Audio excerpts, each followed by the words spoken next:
नमस्कार साथियों। एनआईओएस से डीएलएड कर चुके तमाम छात्रों के लिए ये बहुत बड़ी खबर है। इसका असर केवल उत्तराखंड तक ही सीमित नहीं रहेगी, बल्कि इसका असर पूरे भारत पे पड़ सकता है।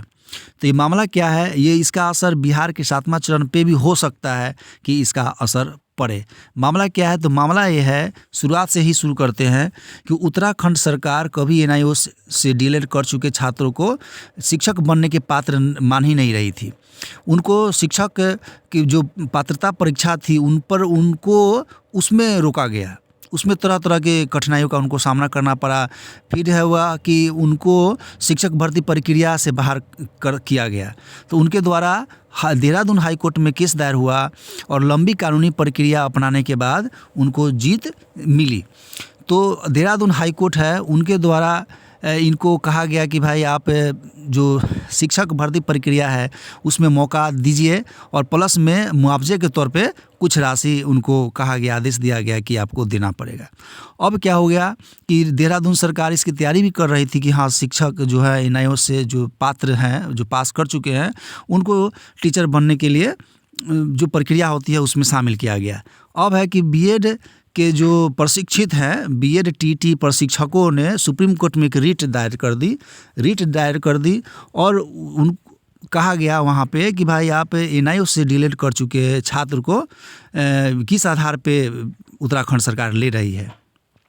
जबकि इसके नियम क्या है, उनके द्वारा जो दलील दी गई कि जो शिक्षक बनने के लिए 2 वर्षीय नियमित डीएलएड कोर्स की अनिवार्यता है, जबकि एनआईओएस जो डिस्टेंस मोड में है और वो भी 18 महीने का ये कोर्स है, उनके द्वारा ये कोर्ट में कहा गया।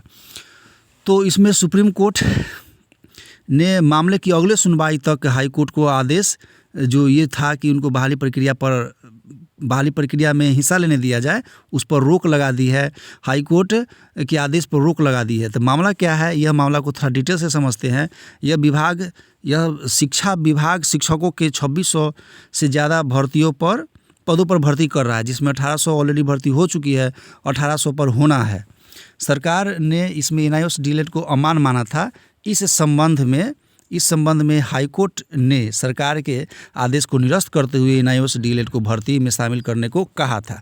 अब ये मामला गया सुप्रीम कोर्ट में। अब अगर सुप्रीम कोर्ट के द्वारा एनआईओएस को वैध या अवैध करती है, उस परिस्थिति में इसका असर केवल उत्तराखंड तक ही नहीं, बल्कि पूरे भारत, बिहार की जो 7वां चरण की बहाली है, हो सकता है कि उसका असर उस पर भी पड़े। हालांकि अगली सुनवाई अब 30 जनवरी को होना है, तो सबकी निगाहें अब 30 जनवरी पर होगी कि सुनवाई में क्या होना है। अगर एनआईओएस डीएलएड वाले को इससे सुप्रीम कोर्ट शिक्षक बनने के अयोग्य मानती है, तो पूरे भारत पर इसका असर पड़ेगा, बड़े व्यापक तरीके से इसका असर पड़ेगा। अब ये केवल मामला उत्तराखंड तक ही नहीं, बल्कि बिहार वासियों को, जो बिहार के छात्र हैं एनआईओएस से डीएलएड कर चुके हैं, लगभग उनकी संख्या 2.5 लाख है, उनको भी अब ये सोचना पड़ सकता है।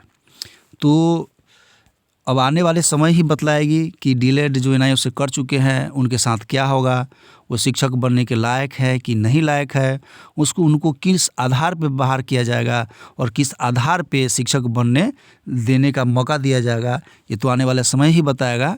आने वाले डिसीजन पे ही पूरा निर्भर करता है। सुप्रीम कोर्ट सबसे बड़ा कोर्ट है, सबसे सुप्रीमो है।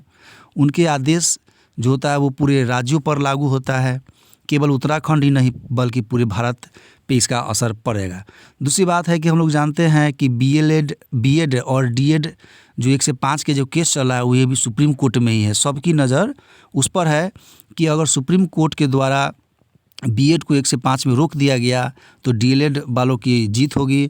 अगर बीएड वाले 1 से 5 में लागू कर दिए जाएंगे तो फिर बीएड वालों की जीत होगी। दोनों के अपने अपने तर्क है और जो सुप्रीम कोर्ट के द्वारा आदेश दिया जाएगा वो पूरे भारत पर मान्य हो जाएगा।